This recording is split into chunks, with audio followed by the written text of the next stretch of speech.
ውቅራት። ያ ደግ ሰው ኩራዝ እየሰራ ወደሚሸጥ ሽማግሌ ቤት ሄደ። ሰላም ለእርስዎ ይሁን የብርሃን አባት፣ ኩራዝ በሚሰራና ፀሐይን በሚያበራ መሃል ምን ልዩነት አለ አላቸው። እኛ ኩራዝ ሰሪም ሁሉም ትንንሽ መብራቶች ለራሳቸው ትልቅ መብራት አላቸው። ይህች ኩራዝ ግን ከሆዷ እየተብሰለሰለች ካናቷ ስለምትበራ እወዳታለሁ። አሁንማ ማጥፊያ የነበረው ውሃም እኮ ይነዳል። ተመልከተውማ አምፖሉን። መለኛ ሰው በውሃ ውስጥ ያለውን እሳት ይለኩሰዋል። ውሃ እሳትን ሲያጠፋ በአፉ እየጎረሰው በሆዱ እያኖረው ነው። አለያማ ጎርፍ ሲሆን ያን ያክል ጉልበት ከየት ያገኛል? ዝም ብለህ ከተመለከትክ እኮ ትዕግስተኛም ሰው ለኋላ የሚጠቅመውን ልክ ነው እንዲሁ ሰምቶ የሚያኖረው።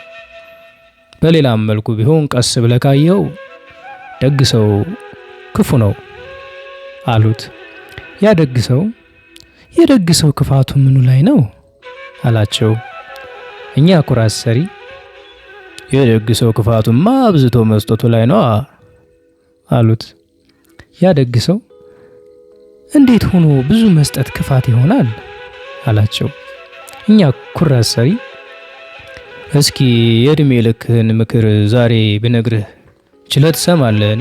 ላልደረሰብህ ነገር ጥሩ ምክር ቢሰጥህ አሰማምህ ሁሉ ይሆናል ነው።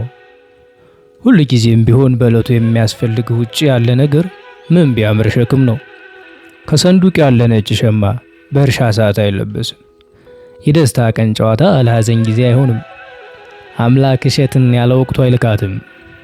መለምለም ሲያበቃ መድረቅ እንዲከተለው ሰምቶ መብሰልም በጊዜው ነው።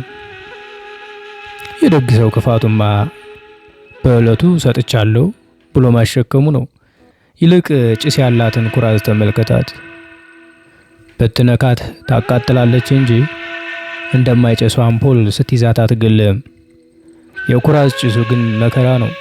ቢሆንም ንጹህ ባልሆኑ ሰዎች ልብ ውስጥ ክርህን ብትነክር ብዙ ደግነት ያውም ሳቅ ያለበት የማይገድል ታገኛለህ። ከገበሬ ቤት ሄደህ ወገቤን ቆረቆረኝ፣ አናቴን እግሬን በረደኝ ከማለት በቀር ሐዘን የለብህ። ሻካራ እጅ ራስህን ዳብሶ ሲያጽናና ታገኛለህ። አንዳንድ በሰም የሚወለወል ቤት ያላቸው ሰዎች ጋር ሄደ ግን እንደ ባላገር ሰው አልፎ ያጅ ሆነህ ከወለሉ ልተኛ ብትላቸው በንቀት ይመለከተዋል። እንዲሁ ከነሱ ጋር አብረህ ሳትክር ኑሯቸው ከኑሮ የተጣላ ነው። በእነሱ ሚዛን እየለኩ ሁል ጊዜ አልሞላህም ጎደሎ ነህ ይለዋል። እንግዲህ አደራህን አንተን የልብህ እርሻ ጥሩ አመል ቅርንጫፉ እስኪሰበር ያንዠረገገውን እኮ ነው። መቼም ሰው ልቦናዬን ወቁልኝ ብሎ ክርክር የለውም እንጂ ማን ከማን ቤት እንደማይገባ ይታወቅ ነበር። ብቻ ወዳጄ እኔ ጣራዬን እንድታጠቁረው ፈልጌ ከተማ ውስጥ ብኖርም ኩራዝ ለኩሳለሁ አሉት። ጥቀርሻ የምንለው ኩራዝ ያጠቆረውን ጣሪያ የብርሃን መንገድ ፋና ነው። ልብ ባትለው ይሆናል እንጂ ብርሃን እኮ እንደኛ ቀይ ምንጣፍ ሳይሆን ጥቁር ምንጣፍ ነው የሚወደው። ሲወፍር ጥቀርሻውን፣ ሲቀጥን ግን እየነጠፈ የሚጥለውን ጥላውን ተመልከት አሉት። ደግሞ ሌላ መልክ ይሆናል እንጂ አሁን መውደድ የተለየችኝ ብዬ ባዝን በሐዘን ውስጥ ያለውን ናፍቆት ይታይ ይሆን? እንግዲያ ጥቁረት ሁሉ ጥቁረት አይደለም። የናፍቆት ቁዘማው በዕለቱ ጥቁር ቢመስልም በመገናኛ ሰዓት ግን ሐመልማሎ አረንጓዴ ነው።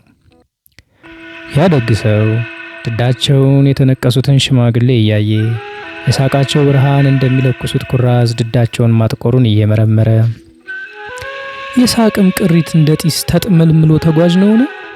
ወይስ ደመና በሰማይ ጠቁሮ እንደተቀመጠ ኋላም መሬትን ከሞት እንደሚመልሳት ሳቅ ከደስታ ጨዋታ ላይ ተኖ ኋላ ተመልሶ ሐዘን ያደደረውን ልብ ያለሰልሳልን? ከጥርስ ግርጌ ስር እየፈለቀ ዝምታ ያደረቀው አብሮ መሆንን ያስታውሳልን? አላቸው። እኒያ ሽማግሌ ለዚህም መልሳቸው ሳቅ ብቻ ነበር። ወጋግራ።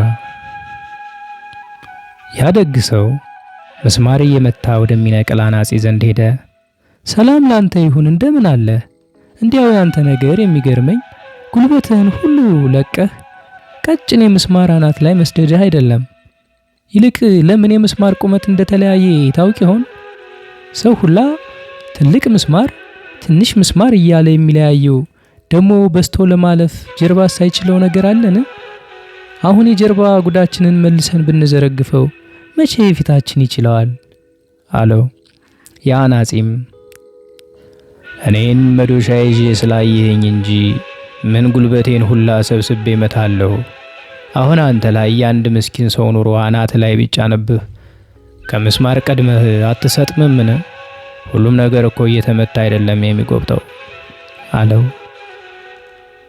ከአንድ ወዳጄ ጋር ባለፈው ዕለት ስናወራ ቆሻሻ ማለት ያለ ቦታው የተገኘ ንጹህ ነው ያለውን አስታውሳለሁ።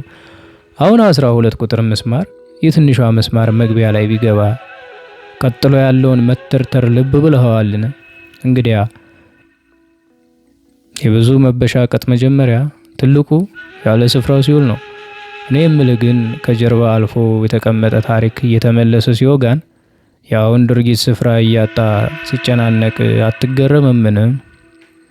የተቸገርነው በፊታችን ላይ አልፈው ሂያጆች ባለመሆናቸው ነው። ወደ ኋላ እያዩ ወደፊት መሄድ ምን ይመስላል? ተላትመው ሲያበቁ መልሶ መላተም እንጂ። ወደ ነገራችን ስንመለስ እኔም እንደ ስራዬ ወራጅና ቋሚን እኩል አልመታም። ወራጅ ተንሸራቶ እንዳይወድቅ እየተያያዘ ነው መለቀቅ ያለበት። ቋሚ ግን ሲተከል ጽኑ ነው። ከዚህ እንደምናየው ሳይመቱ መጽናት መተከል ይባላል አለው። ያደግ ሰው እስኪ ትንሽ በኑሮው ስለተተከለ ሰው ንገረኝ አለ። ያ አናጺ ኑሮ ተመከር ብላ አንገቱን ፈጥርቃ የማታናግረው ሰው እንዴት ያለውን ነው አለው።